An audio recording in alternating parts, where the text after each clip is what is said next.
uncle. Hi, Jaya. Good evening. Good evening, uncle.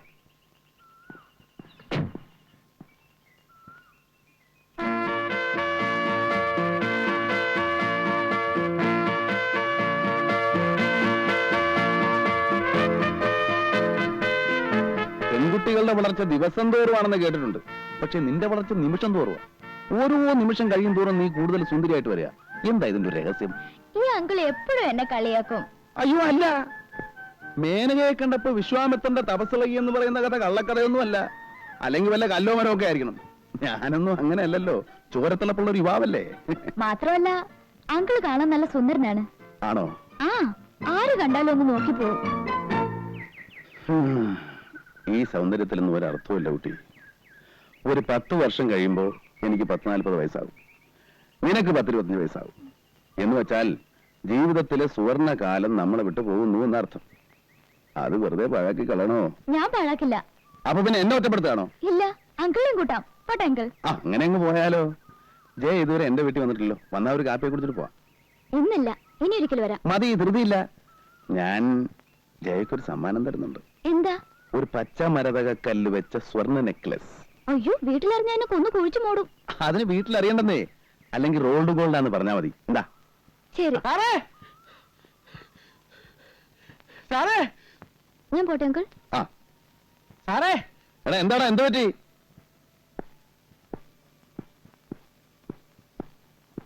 നല്ല പണിയാ കാണിച്ചത്. എന്നെ ചെകുത്താന്റെ മുന്നിൽ പറഞ്ഞു വെച്ചിട്ട് സാറ് ഇവിടെ വന്നെന്ന് സൊല്ല. ഞാൻ 3-3:30 മണി വരെ ഓഫീസിൽ കാത്തിരുന്നു. നീ എവിടെ പോയി കിടക്കായിരുന്നു? തടി കേടാവാതെ രക്ഷപ്പെട്ട എന്റെ അമ്മയുടെ ഭാഗ്യം. ഇല്ലെങ്കിൽ ആ പോലീസുകാർ നെഞ്ചത്തുകാരൻ ഇറങ്ങിയേനെ. എല്ലാം കുളമാക്കിയോ? കുളം ആക്കിയതല്ല, ആയിപ്പോയി. ആ രേവതി പാവം 2 ദിവസം കൊണ്ട് ചടച്ചെല്ലും തോലും ആയിപ്പോയി. എല്ലാം വിസ്തരിച്ചു പറയാം. ബാ.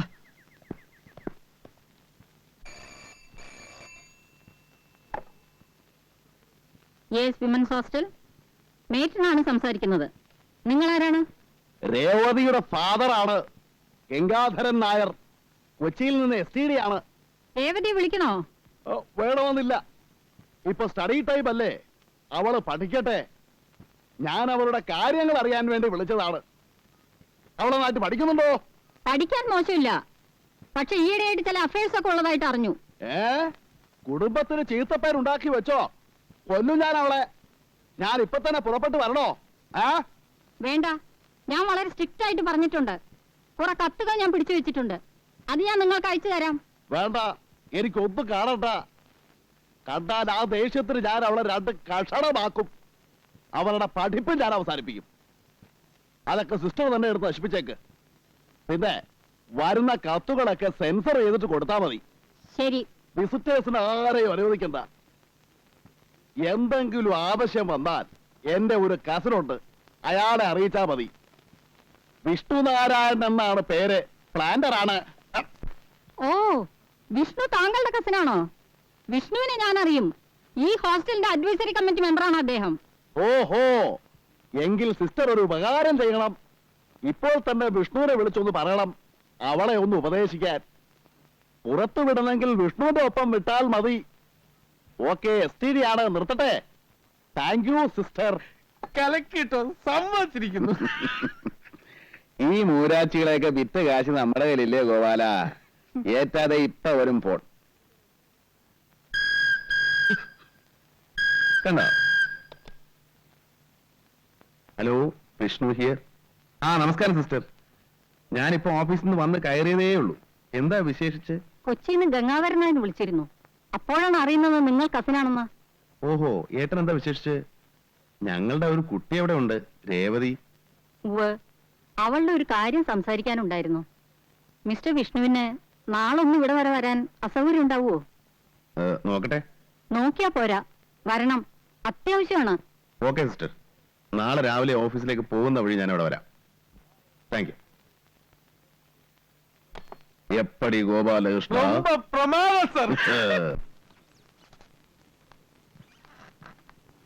എത്രയാ മൊത്തം തന്നത്? 2000.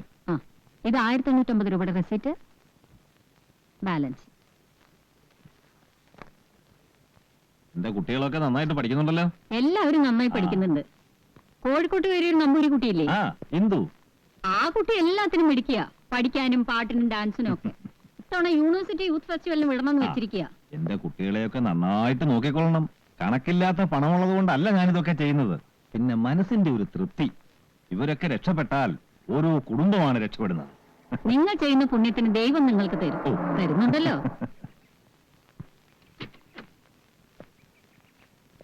Good morning mister Vishnu. Good morning sister. ഇത് mister Vishnu. Hello. Hello. Mister നായരെ അറിയില്ലേ? അറിയാം, പാരഗൺ ഹോട്ടലിന്റെ പ്രൊപ്പറേറ്റർ അല്ലേ? ഓ, അങ്ങനൊന്നുമില്ല, ചെറിയൊരു തൊഴിൽ. മിസ്റ്റർ നായർ എല്ലാവർക്കും ഒരു മാതൃകയാണ്. 10-12 പാവപ്പെട്ട കുട്ടികളെ മിസ്റ്റർ നായർ എല്ലാ ചെലവും കൊടുത്ത് പഠിപ്പിക്കുന്നുണ്ട്. ഇതുകൂടാതെ തന്നെ ചാരിറ്റബിൾ ആയ പല സംഘടനയുടെയും പ്രധാനപ്പെട്ട ആളാണ് ഇദ്ദേഹം. ഉള്ളവൻ ഇല്ലാത്തവന് കൊടുക്കട്ടെ എന്ന് കർത്താവ് പറയുന്നത് അക്ഷരം പ്രതി അനുസരിക്കുന്ന ആൾ. ഓ, എന്തിനാ സിസ്റ്റർ ഇങ്ങനെ മോസ്തുതി പറയുന്നത്? നമ്മളാൽ കഴിയുന്നത് നമ്മൾ ചെയ്യുന്നു, അത്രേ ഉള്ളൂ. വിഷ്ണുവിനെ എനിക്ക് ശരിക്കറിയാം. എന്ന് വെച്ചാൽ A to Z. നമ്മുടെ ഹോസ്റ്റലിന്റെ അഡ്വൈസറി കമ്മിറ്റി മെമ്പറാണ്. Very good. മിസ്റ്റർ വിഷ്ണുവിന്റെ ഒരു ബന്ധു ഇവിടെ പഠിക്കുന്നുണ്ട്. One miss Revathi. രേവതി ഗംഗാരനാണല്ലേ? അതെ. എനിക്കറിയാം, അദ്ദേഹം വന്നാ നമ്മുടെ ഹോട്ടലിലാണ് താമസിക്കാറ്. നിങ്ങൾ സംസാരിച്ചേ, ഞാൻ പിന്നെ വരാം. Take it easy man. ഞാൻ പോവാൻ. ചിറ്റപ്പം മോളെ കാണാൻ വന്നപ്പോ നമ്മൾ ഒഴിഞ്ഞു കൊടുക്കല്ലേ നല്ലത്, അല്ലേ സിസ്റ്റർ? ഞാൻ ഇറങ്ങട്ടെ. Mister Vishnu, best of luck. വരൂ. പിന്നെ ഞാൻ ഇന്നലെ ഗംഗാധരൻ ചേട്ടനെ വിളിച്ച് സംസാരിച്ചു. മൂപ്പരാകെ ചുണ്ടി പിടിച്ചിരിക്കുക. ഇരിക്കൂ. ചെറിയ പെൺകുട്ടികളാവുമ്പോ ചില ഫ്രണ്ട്ഷിപ്പും കാര്യങ്ങളും ഒക്കെ ഉണ്ടാവും. നമ്മൾ അതൊന്നും അത്ര സീരിയസ് ആയിട്ട് എടുക്കേണ്ട കാര്യമില്ല. അതത്ര സില്ലിയല്ല മിസ്റ്റർ വിഷ്ണു. ആ കത്തുകളിൽ എന്തൊക്കെ വൃത്തിയിടകളാണെന്ന് എഴുതി വെച്ചിരിക്കുന്നത്. വായിച്ച നമ്മൾ വെച്ചിട്ട് പോകും. ആരാണ് ഈ വിദ്വാൻ? അവനെ കിട്ടിയ ചെവിക്കല്ല് നോക്കി ഒന്ന് കൊടുക്കാമായിരുന്നു. പേര് വെച്ചിട്ടില്ല, സ്വന്തം VN എന്നേ ഉള്ളൂ. VN. ചോദിച്ചിട്ട് ആ കുട്ടി ഒന്നും പറയുന്നുമില്ല. ആ കത്തുകൾ എന്നെ ഏൽപ്പിക്കുന്നതിൽ വിരോധമുണ്ടോ? ഏയ് ഇല്ല. ബന്ധുക്കൾ ആരുടെങ്കിലും കയ്യിൽ ഏൽപ്പിക്കണമെന്ന് കരുതിയാണ് പിടിച്ചു വെച്ചത്. ഇനിയിപ്പോ വിഷ്ണുവിനെ തന്നെ ഏൽപ്പിക്കാം. Just a minute.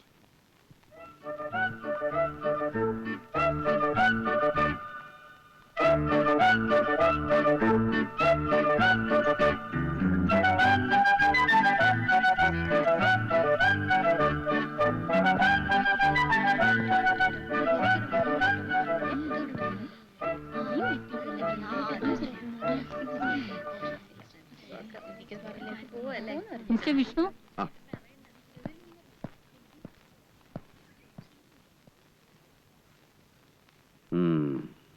എനിക്ക് അവളോട് ചിലതൊക്കെ ചോദിച്ചറിയാനുണ്ട്.